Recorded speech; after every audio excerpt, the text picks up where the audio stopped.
Hello everyone, glad to be back with Rue. I made a post on X over a week ago in regards to Chainlink and Jasmy. You may feel as though I'm late to the party on this. I'm not. But one thing I wanted to get more into is having a discussion about this. So I'm doing with Rue. Before we get into this, we want to point out some things obviously about this key interoperability partnership, if you want to call it, with Jasmy and Chainlink. But before we do that, the Decent wallet helps benefit both channels. Check that out. Get yourself a significant discount. And of course, like I said, it helps both channels. So that's going to play, and then we'll jump right back. If managing your crypto feels like solving a puzzle, it's time to switch to Decent Wallet. It's just a few taps. You can manage, track, and secure your crypto with unmatched ease. And here's the best part. Grab your Decent Wallet at a discounted price by using the referral link below. Don't miss out on making your crypto experience smoother and more secure. All right, welcome back. So Rue and I thought we would discuss this whole thing of Jasmy and Chainlink, go a little bit more in depth about it. Of course, if you see my article on X, you already know what I'm referring to. Again, we're going to expand upon this. Rue in the past and myself have done outlines about Jasmy and Mizuho Bank, and we talked about this roughly, I think, about over a year and a half ago and so on. Now this is of course about Mizuho Bank. We're going to talk about Chainlink and Jasmy.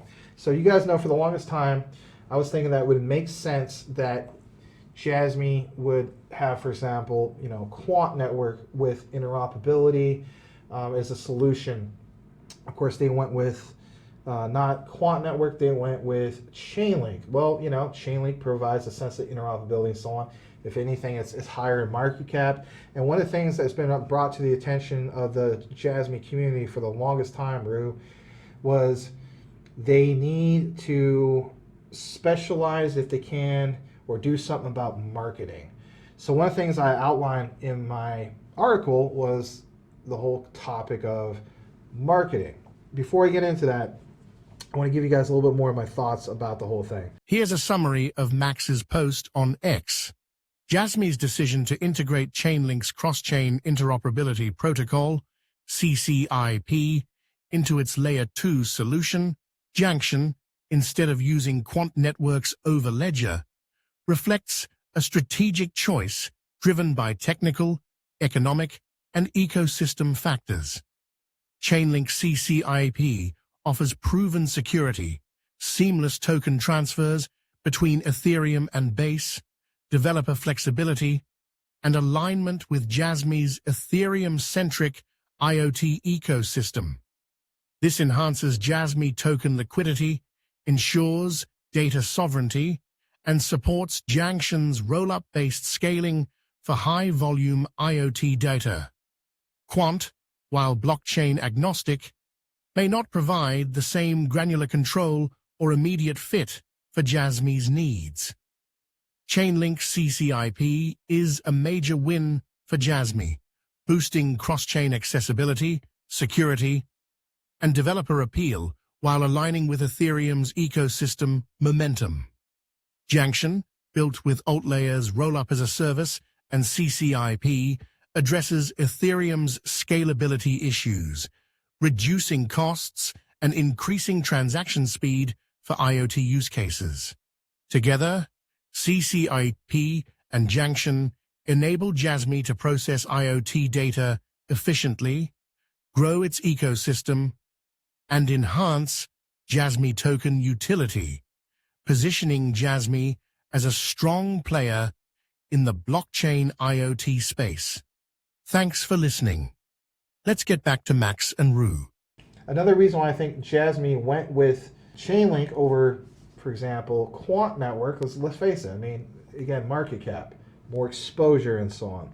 Again, some of these things align itself with it. But without making this an hour long, when we talk about Jasmy, a lot of times people talk about Sony. So where do we go with Sony? Well, Jasmy needs to secure their tokens. They need IoT data handling and, of course, a layer 2 scalability. Well, Junction is supposed to answer that question. Well, Chainlink has an established community, and with Sony related entities hinted at Junction's roadmap, it tipped the scales to allow Jasmy's roots and potential synergies with the Chainlink growing influence in the region. Quant's overledger could have positioned Jasmy for broader future interoperability beyond Ethereum compatible chains, but you have to keep in mind Chainlink's proven reliability, Ethereum alignment, and developer-centric features likely made the more practical choice of Junction's immediate goals. But again, for me, what did it was the marketing aspect of it. Some people criticize Quant networks saying they don't do enough marketing. They didn't really need to because their focus is they're not even really a cryptocurrency. We have to look at Jasmy as it is cryptocurrency. You do need to scale up with a layer 2 solution, and you do need a marketing infrastructure, maybe something that we have in regards to Chainlink would answer that. I mean, to me, they are a big name, and I think this is a win moving forward for Jasmy and, of course, even Chainlink. Okay, so I'm more researched on Chainlink than I am Jasmy, and I know we've spoken on Jasmy on sometimes, but if you could just give like a little synopsis about Jasmy, so my crowd will understand what Jasmy is. Sure. So basically, with Jasmy, it's like you have this whole thing of, protecting your data. What's a quick gist of this? Well, Google is the world's largest centralized data out there. It's the world's largest indexer. Basically, even if Rue and I was to talk about, building a new patio deck or something, or, we might get some ads about particular things with a patio or a gazebo, or I always use this example, Weber Barbecue Grill. We might get ads all of a sudden on our phones about Weber Barbecue Grill. It wants to collect anything and everything we say and throw things that might interest us to our phones, whether it's an iPhone or, in my case, an Android phone. So that's centralized data. Well, we freely give away our data to Google, and they take it and they send it out to different ad agencies, and again, centralized data. Well, that data is worth something. The one that's worth the most, obviously, is medical data. According to the research we gathered in the past, is something like $250 per user annually speaking. Okay, well, what kind of data would be worth the least? Probably like a Fortnite skin. Like if you had a son who wants to buy a $1 loot box or whatever, or skin, that might be only worth $1. So there's different forms of data, but whatever the case be, it's worth money. Jasmy is the disruptor of centralized data. They believe that you should have the right to monetize that data, and they also believe as though that you should have the right to, obviously make money in that with monetization. But how would it benefit the local society? Well, back to the whole thing of stablecoins. You and I talk about RLUSD, we talk about Circle, and so on. So Jasmy has pairings that are supposed to be in the future paired with Japanese yen-denominated stablecoins and so on. It benefits the local society of Japan. We know about this for the most part, but there's what they call the DD coin. So you hop on a bullet train, and you're not only benefiting the local society, okay, but you're also, as a holder of Jasmy, benefited with a reward token of Jasmy for data governance and so on. So the kind of the two work hand in hand. Hence the term, Bitcoin of Japan. It's not literally any ties to real Bitcoin, but the bottom line is they were the first to be regulatory compliant in Japan. I look at Jasmy as being like the kryptonite of Google. And the funny thing is, Bajit, which is kind of like unofficially a parent company of Jasmy, again, Kunitake Ando, Kazumasa Sato, they've they're the big ups, if you will. They're the executives of Bajit, BJIT. Basically speaking, Google has a partnership with Bajit. So that's kind of interesting. Why would Google do that? Because it's the shift moving forward. They realize that, as the saying goes, adapt or get left behind. They realize that Japan, I think, still ranks, fourth in the world in regards to gross domestic product. Yeah. Yeah. So they realize a big base of their users come from Japan. Well, again, they don't want to dismiss it. The X platform, Elon Musk, he realized he has a problem when it comes to data privacy. He realizes, I believe, that Japan, I think after the United States and Canada, either ranks second or third in regards to their biggest user base. Got it. You don't want to lose that base. So you have to recognize some of these technologies and so on. So again, Jasmy is like the kryptonite of Google. Now, didn't they go to so far as to integrate Jasmy into iPhones?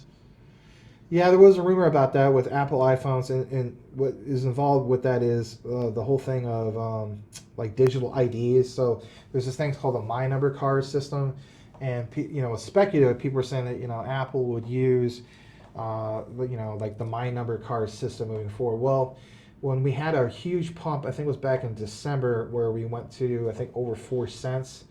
It was that announcement of a mandate of the My Number card system with medical or medical data and so on. And I even went out on a limb. I was over at Will Fix's place. I was visiting him for the Thanksgiving week, and I said, "Hey, we're going to see some.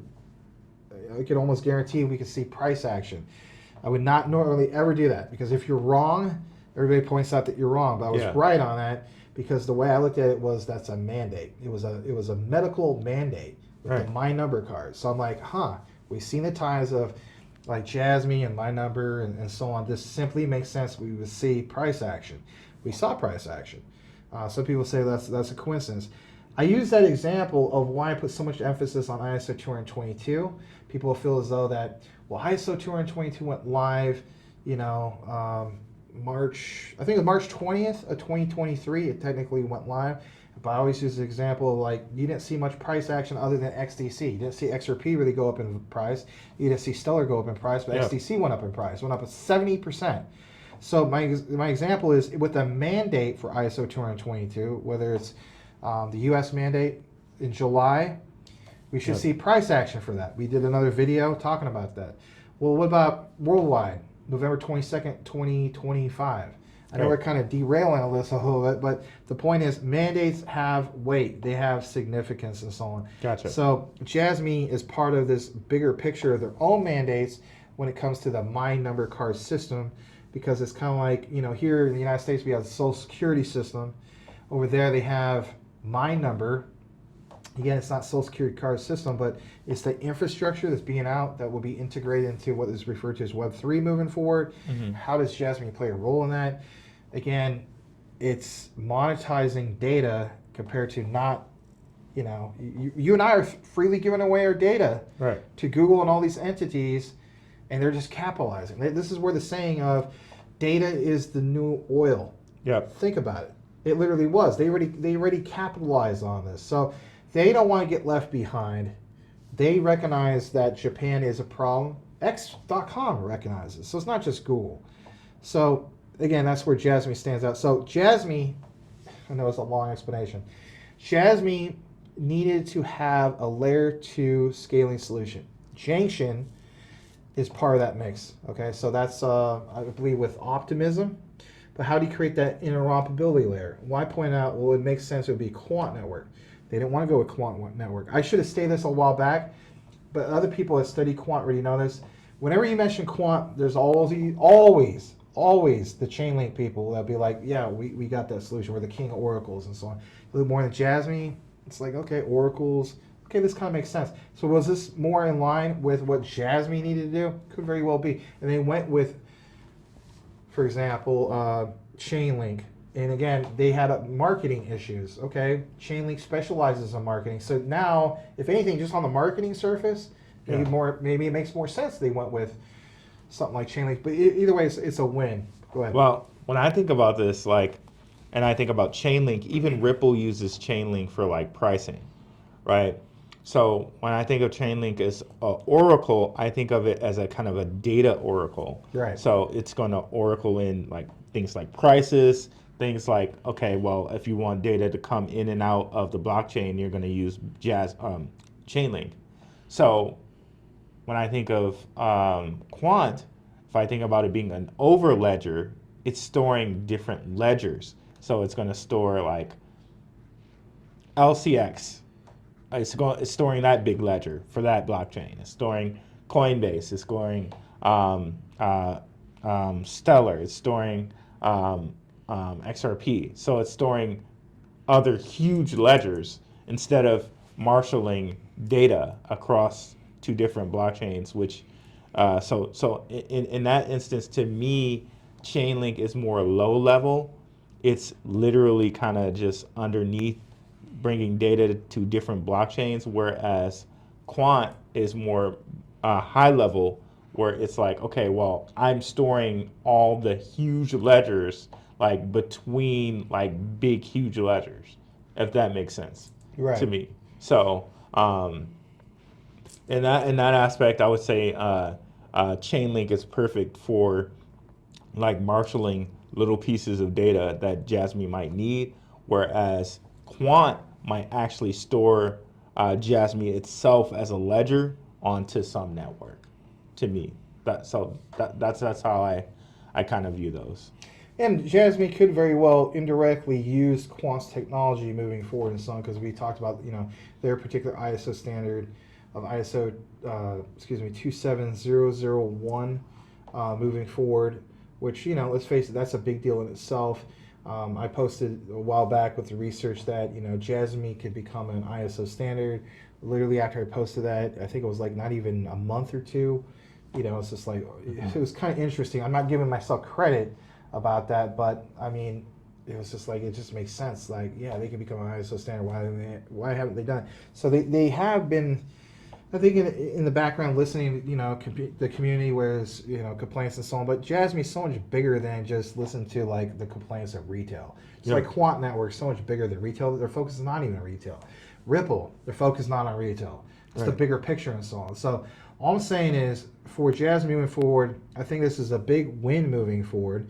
I think when they got real quiet, just like some other people mentioned in our community, that's when they build.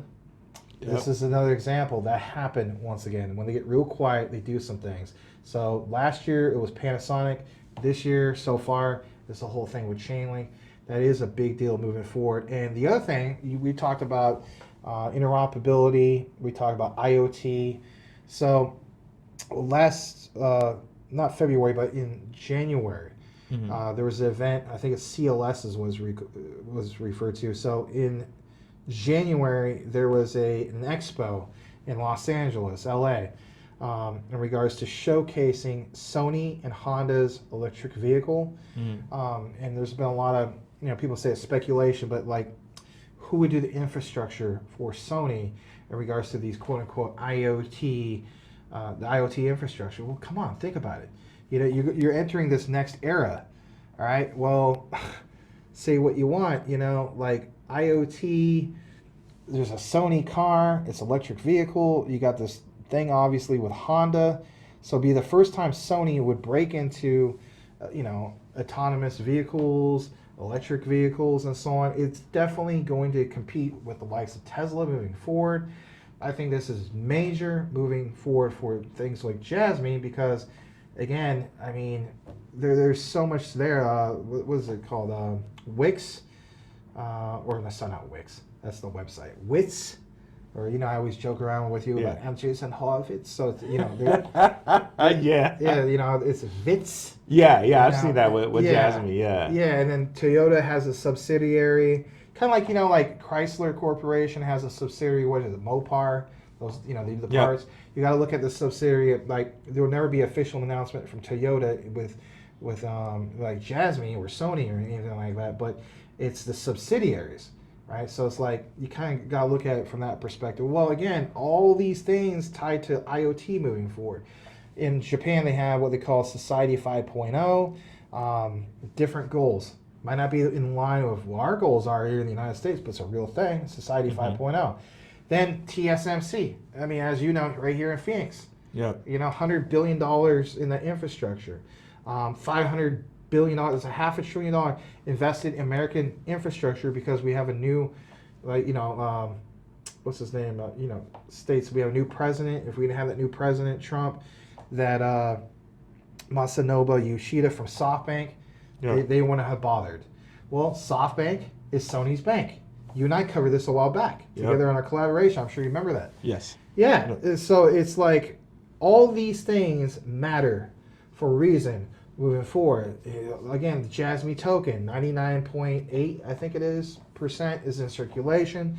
It's not getting rid of the Jasmy token. And, some people are like, well, Jangshin's going to get rid of the token. No, it's not. Jangshin is complementary to this technology. We need a layer 2 scaling solution. So I point out some of these things like Quant Network. You have support for Sequoia testnet, which is under the Optimism thing. Gotcha. And Optimism, is basically like Jangshin's built off of Optimism, so that's a layer 2 scaling solution. So all these things, the bottom line is coming together. Yeah. It'd be interesting to see how it folds out. But the funny thing is, I should say it's funny, 2026, you see that this is when the Sony Honda vehicle is supposed to roll out. Yeah. Well, again, back to the original white paper, Jasmy, they mentioned a KPI target of $17 by 2026. And it's just like, is this all strategically designed years ago for these particular moments? Could very well be. Yeah. Another thing that people don't keep in mind, they always point out, oh, these guys talk about 2026. I click off the video when they start mentioning that because 2026 will be the bear market. Keep in mind that Japan's calendar is not in alignment with our calendar. Right. When Jasmy originally mentioned the whole thing of a fourth quarter lockup of last year, was that fourth quarter our fourth quarter? No. It kind of like carries out, I should say last year, but when they had that lockup talk. Mm-hmm. So these are all factors to consider that people simply do not realize, and I think everybody's going to realize it moving forward. But whatever the case be, I'm so glad that Hara, he's the main guy from Jasmy and Sony. He also leads up the layer 2 solution with Changshin. He might not come out with it and just state that he realizes the community complaints and so on, but I'd rather see the action. Like, what actions did you do? Actions speak more loudly than words. He realized it. They did something about it. Now you have an interoperability solution. That's awesome. IoT has to have interoperability. That Sony Honda vehicle needs to talk to other IoT devices. Right.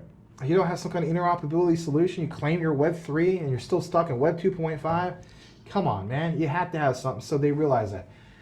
Moving forward, Chainlink obviously meets that solution. So it'll be very interesting to see how this pans out. I'm just glad that my bag's been well packed for quite some time now in regards to Jasmy, and I think it's a real sleeper moving forward. So, guys, check out my article that I have on X. Follow me at DPG Maximus. You can follow him at Black Rue on X, and also check out obviously his channel. This is obviously going to premiere on both channels, but we'll continue to follow this more closely. Do you have any closing thoughts that you want to share with your community in regards to Jasmy, Chainlink moving forward? No, that's great. I think that's really good for Chainlink. That's really good for Jasmy. If Jangshin is going to be on Optimism, I think Optimism might be a sneaky coin to watch out for because a lot of layer 2s are being built on Optimism. So that might be something really for people to watch out for as well. Yeah, layer 2s definitely stand out. It's a solution, obviously, for things like Ethereum because Ethereum is very expensive. Yes, everybody wants to keep everything within the layer 1. We get that, but there is legitimate solutions as we've seen in regards to it. There's Optimism. There's things like Mantle. There's quite a few other ones, But yeah, I would say Optimism takes the cake for Jasmy. So we appreciate it. Jangshin is being built on that. Andreessen Horowitz is going to have something built on Optimism. Binance is a couple other ones too. So Optimism might be a sneaky one to watch out for. Yeah, But true. that's it, Because yeah. there's tokens that are built on their layer, to scale up with the layer 2 because they originally were built on Ethereum. Yeah. Whether people are fans of it or not, they want to keep it all in layer 1, but again, you have to have some kind of solution for that. Optimism's that solution. So yeah, I would agree with you. Watch out for things like Optimism, but I'm more bullish on, Jasmy with its supply. Of course, So, but guys, I think that's about it. We do thank you for tuning in. We just want to give you guys a little update. We went a little in depth with that, but that's okay. And simply do us a favor, if you listen to the whole outline, what's the code word for everybody? Chain. Chain? Chain for Chainlink. All right. And we'll know that you listened to the whole entire outline. On behalf of myself and Rue, we'll see you guys on the next video. Over and out. Peace. Bye-bye.